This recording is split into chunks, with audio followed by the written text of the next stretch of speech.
Hello बच्चों, आप सभी का स्वागत है एसएस कोचिंग क्लासेस में। मैं राम सिंह। हम लोग पढ़ रहे हैं क्लास 10th का math chapter number 9 height and distance, जो कि हमारा trigonometrical some applications of trigonometry में आता है, जिसमें हमें ऊंचाई और दूरी यानी हाइट एंड डिस्टेंस हम लोग पढ़ रहे हैं। जिसमें से पिछले 2 क्लासेस में हम लोगों ने 5 सवाल कंप्लीट कर लिए थे। आज हमारे पास छठा सवाल है। आइए शुरुआत करते हैं।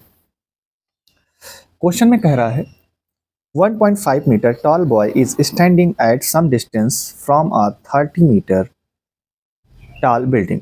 यानी ये कह रहा है कि 1.5 मीटर लंबा लड़का ये कुछ दूरी पर एक 30 मीटर की बिल्डिंग के पास खड़ा है, स्टैंडिंग खड़ा। The angle of elevation from his eyes to the top of the building increases from 30 to 60 as he walk toward the building. यानी जब वो बिल्डिंग की तरफ बढ़ता है तो उसका एलिवेशन, जो एंगल ऑफ एलिवेशन है, वो इंक्रीज कर जाता है, 30 से 60 हो जाता है। एज ही वॉक, जब वो बिल्डिंग की तरफ बढ़ता है। Find the distance he walk toward the building, और हमें फाइंड करना है कि उसने बिल्डिंग की ओर कितनी दूरी तय की है। तो देखिए, सबसे पहले हम इसका डायग्राम बनाएंगे।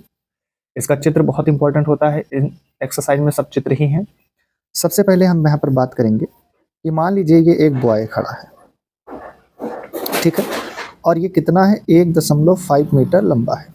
बॉय कितना है, 1.5 मीटर लंबा है, और ये जमीन पर खड़ा हुआ है। ये इसकी यहाँ पर आइज है, और एक बिल्डिंग यहाँ पर खड़ी है जिसकी हाइट कितनी है, 30 मीटर है। कितनी है, 30 मीटर। तो हाइट कितनी है इसकी, 30 मीटर है।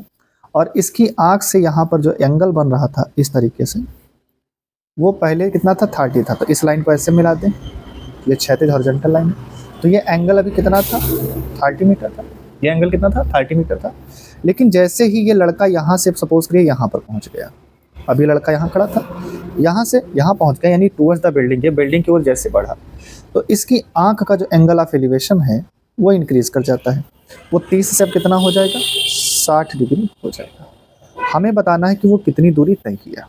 तो हम मान लेते हैं कि उसने एक्स डिस्टेंस तय की। कितना, एक्स डिस्टेंस तय की। अगर आप यहाँ पर डिस्टेंस को नहीं मेंशन करना चाहते हो तो आप सिंपल सा, जैसे हम मान लेते हैं, इसको हम कोई पॉइंट दे देंगे, तो ये हम इनका नाम ही हम लिख लेंगे।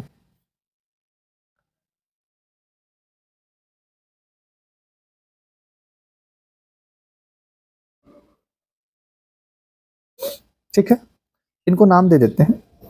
इसको नाम दे देते हैं ए, पॉइंट बी, और ये सी।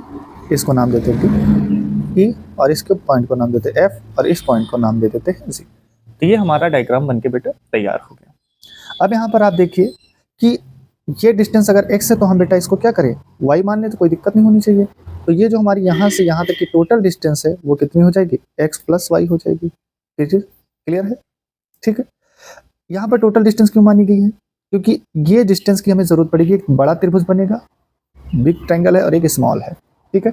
तो करना क्या होगा, जब इन सवालों को, कभी भी ऐसे सवालों को सॉल्व करना हो, तो आप किसी एक ट्रायंगल को आप पहले सॉल्व करेंगे। चाहे तो आप बड़े वाले को सॉल्व कर लीजिए, या फिर स्मॉल वाले को, या तो बिग या तो स्मॉल, जो भी ट्रायंगल आपको सॉल्व करना है, ठीक है। तो यहाँ पर हमने माना है तो हम लिखेंगे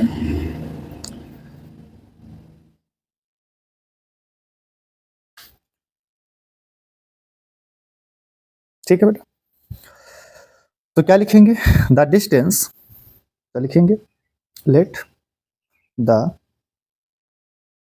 डिस्टेंस वॉक्ड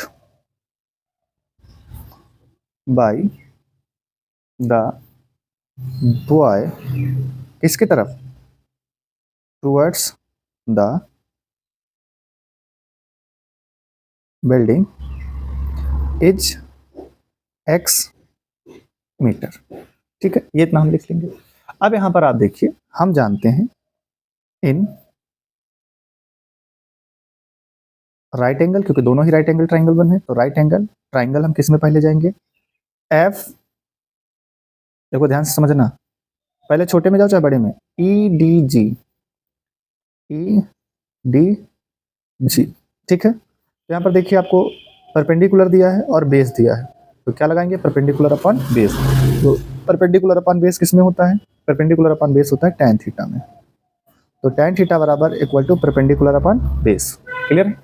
अब यहाँ पर बताइए परपेंडिकुलर हमारा है tan कितना हमें दिया है, तो हमें दिया है यहाँ पर tan 60 डिग्री। परपेंडिकुलर हमारा 30 है और बेस हमारा है y। क्लियर है, इतनी बात समझ में आ गई बेटा। अब यहाँ पर ध्यान से देखो कि यहाँ पे tan 60 का मान होता है √3, tan 60 का मान होता है √3 और ये हमारा हो जाएगा 30/y। y की वैल्यू यहाँ से निकालेंगे तो ये हमारे पास बन जाएगा y equal to 30/√3, that is equation first. यहाँ तक कोई दिक्कत नहीं, दिक्कत होनी चाहिए। अब यहाँ पर ध्यान से देखिए, now in right angle triangle FDG,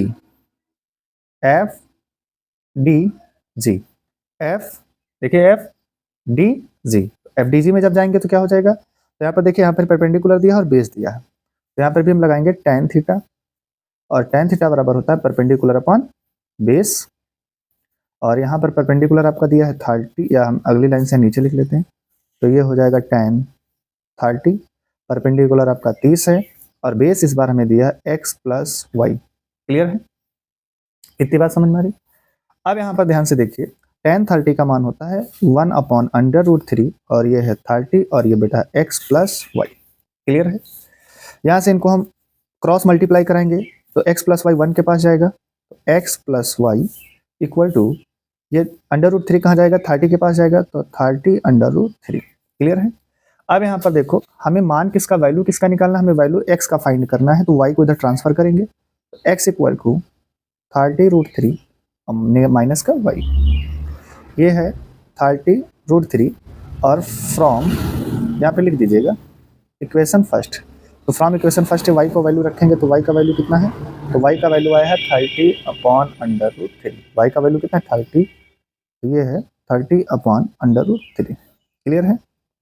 इससे इसका एलसीएम लेंगे तो इससे इसका मल्टीप्लाई कराओगे तो ये हो जाएगा 30/√3 और ये √3 इसके पास जाएगा, तो ये √3 माइनस का 30 और अपॉन में ये पूरे के नीचे हो जाएगा √3। ठीक है, इतनी बात आपको समझ में आ गई। ठीक है, चलिए बढ़ते हैं नेक्स्ट पेज पे।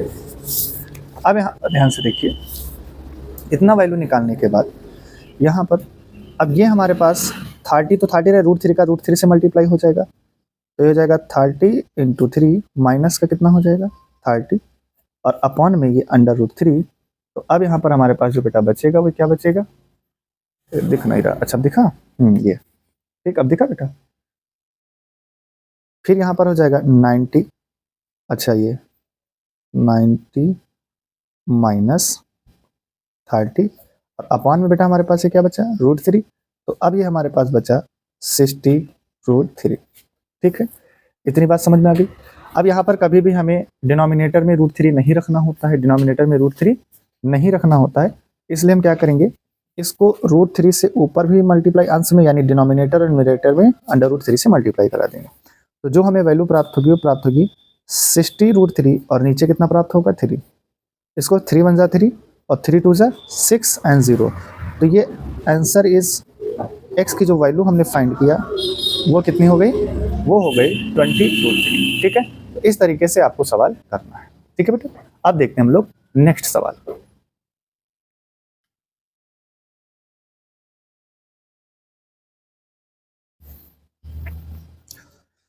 नेक्स्ट सवाल है बेटा, from a point on the ground the angle of elevation of the bottom and the top of a transmission tower fixed at the top of a 20 metre height building, यानी एक transmission, ये संचार का जो tower नहीं लगा होता हमारे यहाँ, एंटीना जिसको हम लोग बोलते हैं, और वो हमारी बिल्डिंग के टॉप पर लगा हुआ है, जिसका एंगल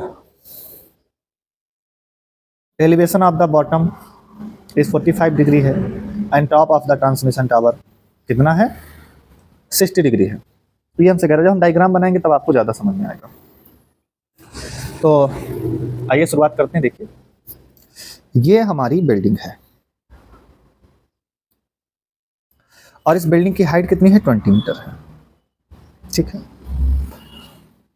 और इस बिल्डिंग से एक पॉइंट ये है, मान लेते हैं पॉइंट है, ये बिल्डिंग का टॉप है और इस पर एक ट्रांसमीटर टावर लगा हुआ। क्या लगा हुआ है? ट्रांसमीटर टावर लगा हुआ है। उस टावर के बॉटम से रिस्पेक्टिवली का मतलब होता है जो पहले आया, तो टावर का बॉटम पहला है, नहीं पहला एंगल किसका होगा? बॉटम के लिए। तो टावर का बॉटम ये है और ये इसके साथ कितना एंगल बना रहा है? 45 डिग्री का बना रहा है। क्लियर है? कितना एंगल बना रहा है? 45 डिग्री बना रहा है। और ये बेटा इसका टॉप है और ये टॉप के साथ एंगल बना रहा है कितना? 60 डिग्री। ठीक, इसके इस वाली डिस्टेंस को हम y मान लेते हैं और इसको नाम दे देते हैं A, B, C और इस पॉइंट को D। और इसकी इस वाली हाइट को हम x मान लेते हैं। इस हाइट को हम क्या करेंगे? x मान लेंगे। क्लियर है? ठीक है, इतनी बात समझ में आई? ठीक है बेटा, तो क्या लिखेंगे? लेट, ये CD हाइट है ना, CD be the height of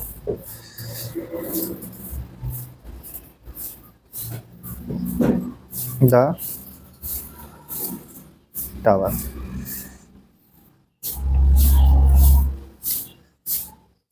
equal to x, जिसको हमने बेटा क्या माना है? x माना है। ठीक है, अब यहाँ पर हम लिखेंगे, दो ट्राइंगल बन रहे हैं यहाँ पर, आप देखिए, देख पा रहे होंगे। तो पहला हम चलेंगे right in right angle triangle, किसमें? ABC में।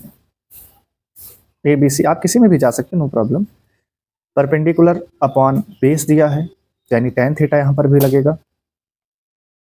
देखो, जो वैल्यू हमें दी होती है उसी हिसाब से हम ट्रिग्नोमेट्रिकल रेशियो लगाते हैं। जैसे हमें यहाँ पर परपेंडिकुलर और बेस दिया है, परपेंडिकुलर बेस तो हमने tan थीटा लगा दिया, तो tan थीटा बराबर होता है परपेंडिकुलर अपॉन बेस। अब यहाँ पर एक बात देखिए, tan कितना है? ये छोटे वाला जो ट्राइंगल है, स्मॉल ट्राइंगल, इसमें 45 डिग्री का बन रहा है, तो ये 45 डिग्री। परपेंडिकुलर आपका है 20 और बेस आपका है y। क्लियर है? अब यहाँ पर आगे देखिए कि इतनी कहानी आपको समझ में आएगी। अब यहाँ पर ध्यान से देखिएगा कि tan 45 का मान 1 होता है, tan 45 का मान 1 होता है, और ये हमारा हो जाएगा 20 अपॉन y, और y को बेटा इधर ट्रांसफर कर देंगे तो y इक्वल टू कितना हो जाएगा? तो ये हो जाएगा y equal to 20 metre. y की वैल्यू हमने फाइंड कर ली, यानी ये वाली डिस्टेंस हमको पता होगी कि कितनी है? 20 मीटर है। क्लियर है? अब यहाँ पर हम लिखेंगे इन, नाउ इन ABD, इन लिख लीजिएगा राइट एंगल ट्राइंगल ABD में। तो इसमें देखिए त्रिभुज क्या है। अब यहाँ पर देखो, अगर ये परपेंडिकुलर की बात करेंगे तो 20 प्लस x हो जाएगी परपेंडिकुलर, ये जुड़ के, क्योंकि ये 20 है और बेटा ये क्या x है, तो 20 प्लस x हो जाएगी। तो यहाँ पर हम लिखेंगे, यहाँ पर भी हम tan थीटा लगाएंगे, तो tan थीटा बराबर होता है perpendicular upon base.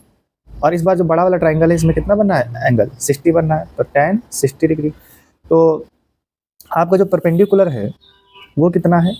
20 plus x हो जाएगा, और आपका जो बेस है वो कितना हो जाएगा? y हो जाएगा। tan 60 का मान आप लोग जानते हैं √3 होता है, कितना होता है? √3, और ये ऊपर आपका हो जाएगा 20 प्लस x और नीचे कितना हो जाएगा? y। अगर हम यहाँ से y को इधर ट्रांसफर करें तो y का वैल्यू हम लिख लेते हैं फ्रॉम इक्वेशन फर्स्ट, इसको आप इक्वेशन फर्स्ट मान लीजिए, फ्रॉम इक्वेशन फर्स्ट। यहाँ पर √3 रहेगा और ये है 20 प्लस x और अपॉन में y की जगह पे कितना वैल्यू रखना है? तो y का वैल्यू आया है 20, तो यहाँ पर आप 20 रख देंगे। क्लियर है? y का वैल्यू 20 है। y को इधर ट्रांसफर कर दोगे तो हो जाएगा 20√3 और प्लस इधर हो जाएगा 20 प्लस x। 20 को इधर ट्रांसफर करेंगे तो वेरिएबल की वैल्यू हमें निकालनी है, x जिसको हमने माना है उसी को फाइंड करना है। तो ये है 20√3 और माइनस का 20 इक्वल टू यहाँ पर x। यहाँ से 20 कॉमन हो जाएगा और इधर बचेगा √3 माइनस 1 और बराबर x। तो यही हमारा क्या हो जाएगा? आंसर हो जाएगा, और आंसर हमारा क्या है? 20 √3 माइनस 1। अब यहाँ पर होता क्या है कि कभी कभी √3 का मान दिए रहते हैं, तो √3 का मान रख के भी आपको सॉल्व करना होता है। अगर आपको सवाल में √3 की वैल्यू नहीं दी गई है तो आपको इतना ही करके छोड़ देना है। क्लियर है? तो यहाँ पर जो हमारा टावर की हाइट है वो कितनी है? 20 √3 माइनस 1, और यहाँ पर इनका यूनिट जरूर लिखना है, क्या है? मीटर है। ठीक है, इस तरीके से आपको सवाल को लगाना है। ठीक है बेटा, तो सवाल में सबसे पहले आपको सवाल को पढ़ना है, फिर उसका चित्र बनाना है। चित्र के हिसाब से 2 त्रिभुज बने, 10 बने, कुछ भी बने। वैसे तो 10th क्लास तक 2 ही त्रिभुज बनेंगे और इसमें आप किसी एक ट्राइंगल में चले जाइएगा और आपका आंसर आसानी से आ जाएगा। ठीक है बेटा, अब हम लोग बढ़ते हैं नेक्स्ट सवाल की तरफ। देखिए बेटा, नेक्स्ट सवाल है, a statue 1.6 metre tall stand on a top of pedestal from a point on the ground. ये पेडिस्टल बेटा आप जानते हैं, आप लोगों ने देखा होगा बहुत जगह पे स्टैचू रखे होते हैं और उन स्टैचू के एक नीचे क्या होता है, बेस बनाया जाता है। क्या बना होता है, एक बेस बना होता है और इस बेस के ऊपर, जैसे मान लीजिए हमारा ये बेस है और इस पर इस तरह से स्टैचू रखा था, तो जो बेस होता है इसी को पेडिस्टल बोला जाता है। आप कहीं पर बाहर घूमने गए हो, मान लीजिए आप कहीं कहीं पे जाते हैं, तो भीमराव अंबेडकर जी की मूर्ति आपने अक्सर देखा होगा लगी होती है, तो वो जिस पे रखी होती है उसी को हम लोग क्या बोलते हैं, पेडिस्टल बोलते हैं। क्या है, पेडिस्टल। ठीक है। The angle of elevation of the top of the statue is 60 and from the same point of the angle of elevation of the top of the pedestal is 45 degree. ठीक है। Find the height of the pedestal. तो हम मान लेते हैं कि सबसे पहले आपको ये समझना होगा कि ये आपका एक पेडिस्टल है, ये आपका पेडिस्टल है। क्लियर है, ये पेडिस्टल है और इस पेडिस्टल के ऊपर आपके यहाँ पर एक स्टैचू रखा हुआ है, ये भी आपको मानना पड़ेगा। ये स्टैचू, ये पेडिस्टल और ये स्टैचू है। हम सवाल को पढ़ते जाएंगे। स्टैचू की जो ऊंचाई है वो 1.6 मीटर है, यानी ये इसको स्टैचू माना है तो ये हमारी इसकी हाइट कितनी है, 1.6 मीटर। पेडिस्टल के टॉप पे रखा हुआ जो पेडिस्टल है तो इसकी हाइट हम मान लेते हैं, या कुछ भी अभी चलो मानेंगे नहीं। From a point of a ground, तो ग्राउंड का एक पॉइंट ले लेते, तो ग्राउंड है इसका, ये इसका ग्राउंड का हमने पॉइंट ले लिया। Ground on the ground the angle of elevation of the top of statue 60 degree. तो angle of elevation top of the statue, तो ये स्टैचू का फुट ये है, यानी बेस ये है और टॉप ये होगा, तो इसके साथ जो इसका एंगल है बेटा वो कितना है, 60 डिग्री। कितना है ये, 60 डिग्री है। बात को समझ के चलिएगा, कितना है, थोड़ा सा टेढ़ा हो गया, आप स्केल से बनाएंगे बिल्कुल सीधी आएगी। तो कितना है ये, 60 डिग्री है। क्लियर है। Statue, top of the statue and from the same point the angle of elevation the top of the pedestal. तो पेडिस्टल ये है तो पेडिस्टल का टॉप ये है, तो पेडिस्टल के टॉप से ये जो एंगल बन रहा है ये वाला, वो कितना है, 45 डिग्री। ठीक है। तो find the height of the pedestal. तो सबसे पहले आप लिखोगे यही, नाम दे दो ए बी सी डी। तो यहाँ पे हम लिखेंगे कि लेट ए सी, क्या लिखेंगे बेटा, let A C be the pedestal of height h metre. हम इसको h मीटर मान ले रहे हैं। ठीक, कितना, h मीटर। फिर से 2 राइट एंगल ट्राइंगल बन गए हैं। अगर आप ध्यान देंगे, एक ABC बन रहा है और दूसरा BAD बन रहा है और एक बन रहा है BAC। तो किसी एक में चले जाइए, इस वाली हाइट को आप y कंसीडर कर लीजिए। दिया तो है नहीं, कितना दिया है, ये हमें नहीं दिया, इसको हम y कंसीडर कर लेते हैं। तो सबसे पहले यहाँ पर हम क्या लिखेंगे, याद रखना, सबसे पहले हम लिखेंगे इन राइट एंगल ट्राइंगल, किसमें, ABC। तो ABC में ये 2 भुजाएं दी हैं, क्या क्या दिया, हाइट और हाइपोटेनियस और बेस। तो क्या लगेगा, tan थीटा। tan थीटा बराबर, सॉरी परपेंडिकुलर अपॉन बेस दिया, परपेंडिकुलर अपॉन बेस। तो यहाँ पर परपेंडिकुलर कितना है, tan कितना है, 45 है। ठीक है। तो परपेंडिकुलर आपका हो जाएगा बेटा h हो जाएगा, परपेंडिकुलर क्या हो जाएगा, h, और आपका जो बेटा यहाँ पर बेस होगा वो बेस हो जाएगा y। tan 45 का मान 1 होता है, इसलिए h अपॉन क्या हो जाएगा, y, और y को इधर ट्रांसफर करोगे तो ये हो जाएगा h बराबर y। ये है समीकरण 1, ये दैट इज इक्वेशन फर्स्ट। अब यहाँ पर ध्यान से देखिए कि in right angle triangle BAD, फिर से परपेंडिकुलर बेस दिया है, तो परपेंडिकुलर कितना हो जाएगा, h + 1 6 कितना दिया है इस बार, लेकिन tan कितना है, tan 60 डिग्री है। बड़े वाले त्रिभुज के लिए जो बड़ा वाला ट्राइंगल है उसमें 60 डिग्री एंगल है, तो tan 60 डिग्री और परपेंडिकुलर हो जाएगा h + 1.6 और बेस आपका हो जाएगा y। इसका वैल्यू हो जाएगा √3 और ये हो जाएगा h + 1.6 upon y। From equation first, तो फ्रॉम इक्वेशन फर्स्ट यानी अब हमें करना क्या है, हमें करना ये है कि h की जगह पे यानी y की जगह पे हम h रख सकते हैं, h निकालना है। तो यहाँ पर हो जाएगा ये √3 और ये हो जाएगा h प्लस 1.6 और अपॉन में h। इसको इधर ट्रांसफ़र कर देंगे तो ये हो जाएगा h और ये √3 यहाँ पर आ जाएगा तो h प्लस 1.6 अपॉन √3। ठीक है, अब ये 3 है तो क्या करना, कभी भी हर में हमको 3 नहीं रखना है, तो इनको हम क्या करेंगे, मल्टीप्लाई करा देंगे, √3 से ऊपर √3 से नीचे। तो ये हो जाएगा, इससे इसका मल्टीप्लाई हो जाएगा तो ये हो जाएगा h √3 प्लस 1.6 √3 और नीचे √3 का √3 से मल्टीप्लाई 3 हो जाएगा।